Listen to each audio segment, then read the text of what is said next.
Hi everyone, सभी छात्रों को स्टडी आईएएस विथ आर के यादव में स्वागत है। जैसा कि मैं आज UPSC IAS mains 2016 GS paper 3 से क्वेश्चन ले रहा हूं। अगर आप हमारे चैनल पर नए हैं तो प्लीज़ इस चैनल को सब्सक्राइब करने के बाद बेल आइकन की घंटी को क्लिक करना ना भूलें, ताकि जब भी मैं अगला वीडियो अपलोड करूं उसका नोटिफिकेशन आपके मोबाइल पर सबसे पहले पहुंचे। चलिए वीडियो को प्रारंभ करते हैं। ये हमारी प्रीवियस ईयर्स प्रश्नों की श्रृंखला है।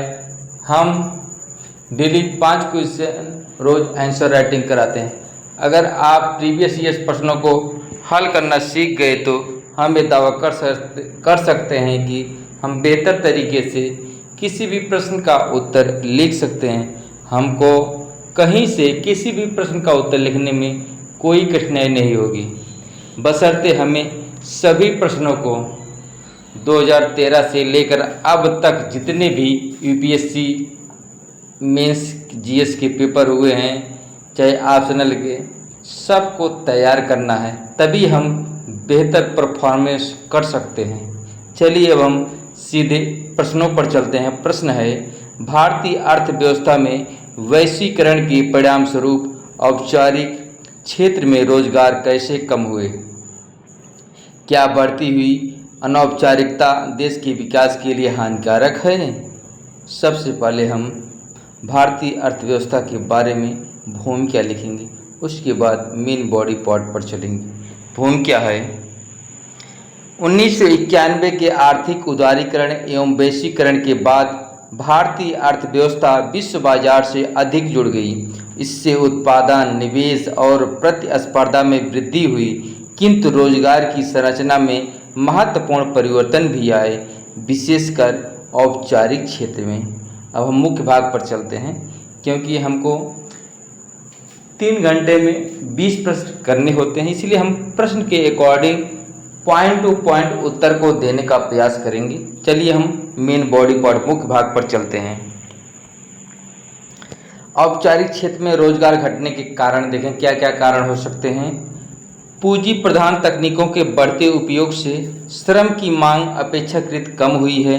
वैश्विक प्रतिस्पर्धा के दबाव में कंपनियों ने आउटसोर्सिंग एवं ठेका श्रम को बढ़ावा दिया है। उत्पादन लागत कम करने हेतु उद्योगों ने अस्थायी कर्मचारियों के स्थान पर अस्थायी श्रमिकों को नियुक्त किया है। श्रम गहन उद्योगों का कुछ हिस्सा कम लागत वाले देशों की ओर स्थानांतरित हुआ। परिणाम स्वरूप जॉबलेस ग्रोथ की प्रवृत्ति उभरी है। अब हम आगे देखेंगे, क्या बढ़ती अनौपचारिकता हानिकारक है? हाँ, अधिकांश अनौपचारिक श्रमिकों को सामाजिक सुरक्षा, न्यूनतम वेतन एवं श्रम अधिकार प्राप्त नहीं होते हैं। आय की अनिश्चितता और कम उत्पादकता मानव पूंजी निर्माण को बाधित करती है। कर आधार सीमित होने से सरकारी राजस्व प्रभावित होता है। हालांकि अनौपचारिक क्षेत्र रोजगार सृजन और आजीविका का महत्वपूर्ण स्रोत भी है, विशेषकर विकासशील अर्थव्यवस्था में। अब हम निष्कर्ष पर चलते हैं। बढ़ती अनौपचारिकता दीर्घकाल में समावेशी एवं सतत विकास के लिए चुनौती है।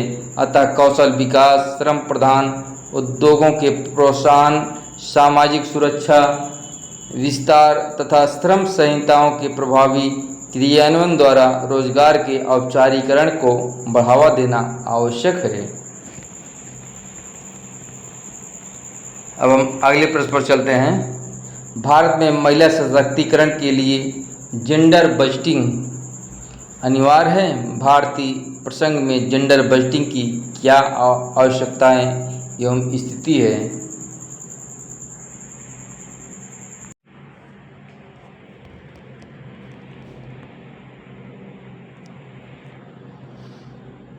अब हम भूमिका सबसे पहले लिखेंगे। जेंडर बजटिंग वह प्रक्रिया है जिसके माध्यम से सरकारी नीतियों एवं बजट प्रावधानों के महिलाओं और पुरुषों पर पड़ने वाले प्रभाव का विश्लेषण किया जाता है। इसका उद्देश्य संसाधनों का न्यायसंगत वितरण कर लैंगिक समानता एवं महिला सशक्तिकरण को बढ़ावा देना है। अब हम मुख्य भाग पर चलते हैं। जेंडर बजटिंग की आवश्यकता है। लैंगिक असमानताओं को कम करने हेतु शिक्षा, स्वास्थ्य और पोषण में लक्षित निवेश आवश्यक है। महिलाओं की आर्थिक भागीदारी बढ़ाने के लिए कौशल विकास, उद्यमिता और एवं रोजगार कार्यक्रमों में संसाधन आवंटन, सामाजिक सुरक्षा एवं सुरक्षा सुनिश्चित करने हेतु मातृत्व लाभ, आश्रय गृह तथा महिला सुरक्षा योजनाओं का विस्तार करना, संवैधानिक मूल्यों, समानता, अनुच्छेद 14-15 एवं सामाजिक न्याय को व्यवहार में लागू करना, सतत विकास लक्ष्य SDG 5 की प्राप्ति में सहायता करना। अब हम भारत में जेंडर बजटिंग की स्थिति के बारे में देखेंगे। क्या स्थिति है?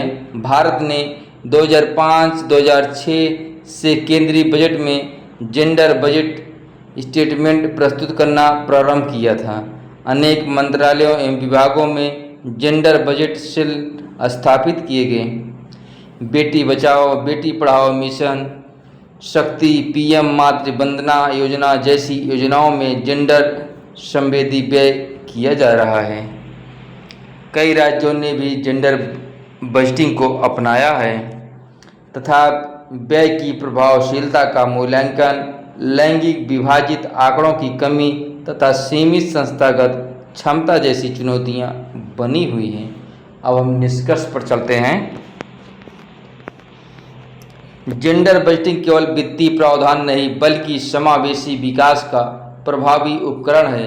सुदृढ़ निगरानी, डेटा आधारित योजना एवं परिणामोन्मुखी व्यय के माध्यम से यह महिला सशक्तिकरण और लैंगिक समानता को वास्तविक रूप दे सकती है। अब हम अगले प्रश्न पर चलते हैं। प्रधानमंत्री जन धन योजना बैंक रहितों को संस्थागत वित्त में लाने के लिए आवश्यक है। क्या आप सहमत हैं कि इससे भारतीय समाज के गरीब तबके के लोगों का वित्तीय समावेश होगा? अपने मत की पुष्टि के लिए तर्क प्रस्तुत कीजिए। सबसे पहले हम भूमिका लिखेंगे। वित्तीय समावेशन का तात्पर्य समाज के सभी वर्गों, विशेषकर गरीब एवं वंचित लोगों को सुलभ एवं किफ़ायती वित्तीय सेवाएं उपलब्ध कराना है। वर्ष 2014 में प्रारंभ की गई प्रधानमंत्री जन धन योजना इसी उद्देश्य की पूर्ति हेतु एक महत्वपूर्ण पहल है। अब हम मुख्य भाग पर चलते हैं। मैं इस मत से सहमत हूँ कि PMJDY गरीब तबकों के वित्तीय समावेशन में अत्यंत सहायक सिद्ध हुई है, क्योंकि बैंकिंग पहुंच का विस्तार, करोड़ों लोगों को पहली बार बैंक खाते उपलब्ध हुए हैं। प्रत्यक्ष लाभ अंतरण DBT, सरकारी सब्सिडी, पेंशन एवं कल्याणकारी लाभ सीधे खातों में पहुंचने लगे, जिससे रिसाव एवं भ्रष्टाचार में कमी आई है।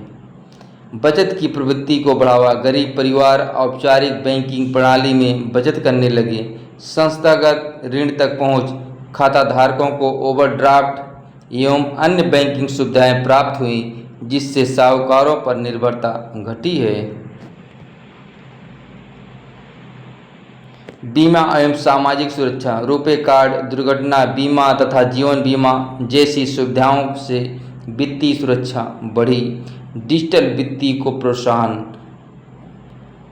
JAM जन धन आधार मोबाइल त्रयी के माध्यम से डिजिटल भुगतान एवं वित्तीय साक्षरता को बढ़ावा मिला। अगला पॉइंट है, हालांकि निष्क्रिय खातों, सीमित वित्तीय साक्षरता तथा ग्रामीण क्षेत्रों में बैंकिंग अवसंरचना की चुनौतियां अभी भी विद्यमान हैं। अब हम निष्कर्ष पर चलते हैं।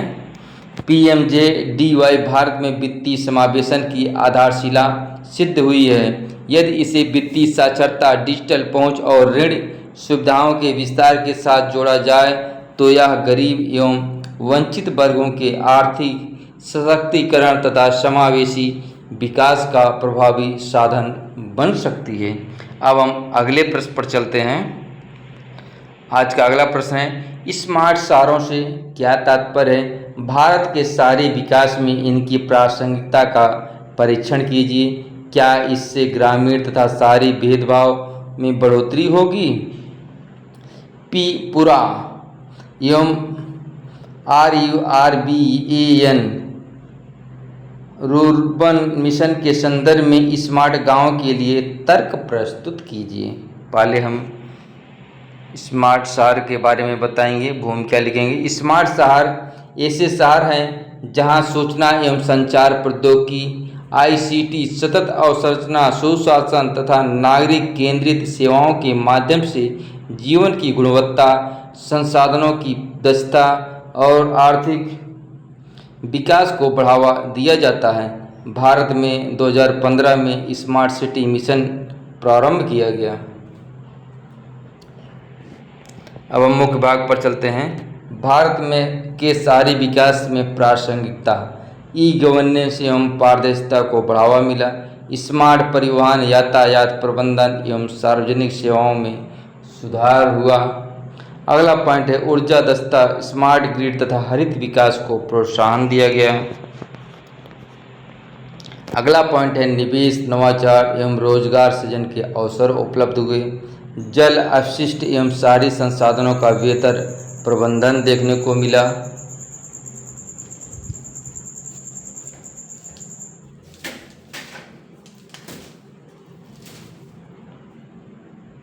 अगला पॉइंट है क्या इससे ग्रामीण शहरी भेदभाव बढ़ेगा? हाँ, यदि विकास केवल चुनिंदा शहरों तक सीमित रहा तो ग्रामीण क्षेत्रों से पलायन बढ़ सकता है।